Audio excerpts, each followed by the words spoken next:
Del 8 al 10 de juny torna la Reus Viu el Vi. 50 cellers presenten els seus millors vins a la plaça Llibertat en l'autèntica festa del vi de la gastronomia de casa nostra. I enguany no deixis de visitar el nostre village per comprar els vins que més t'hagin seduït.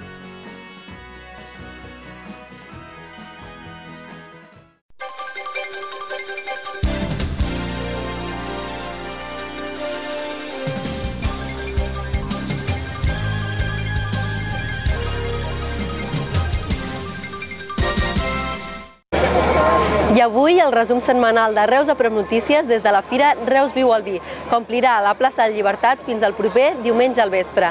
Isaac Sant Romà, president de la Cambra de Comerç de Reus, ens explicava els detalls el dia de la presentació.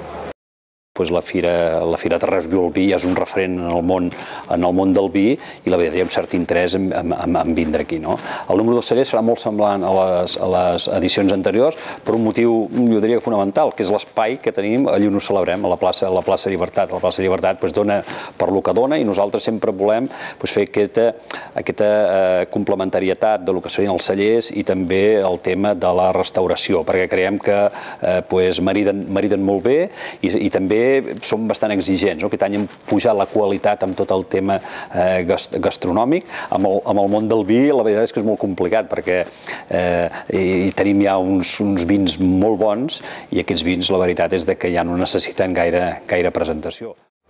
La fira omplirà Reus aquest cap de setmana amb alguns dels millors vins de les nostres comarques. 43 cellers, una nova zona per a la venda de vins i un espai dedicat a la gastronomia són les característiques d'aquesta quarta edició.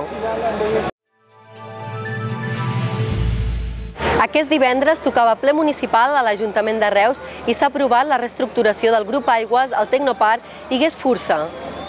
També hem conegut que el govern municipal preveu tancar l'exercici 2012 amb un endeutament de 400 milions d'euros, 17 per sobre del que es va trobar a l'inici del mandat. A més, s'ha aprovat la limitació d'horaris als locutoris i les peluqueries de la ciutat. Cal destacar la no assistència del regidor de la CUP, David Vidal, que estava al jutjat de Reus declarant pel cas de les incompatibilitats de l'exdirector d'Innova, Josep Prat.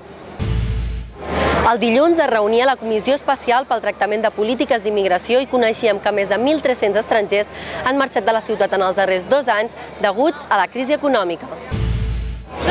Dimarts, la família Sugranyes va fer la donació a la Fundació Redis de la Safata, amb la que es va traslladar el cor de Maria Fortuny de l'Ajuntament de Reus a la Prioral de Sant Pere l'any 1876.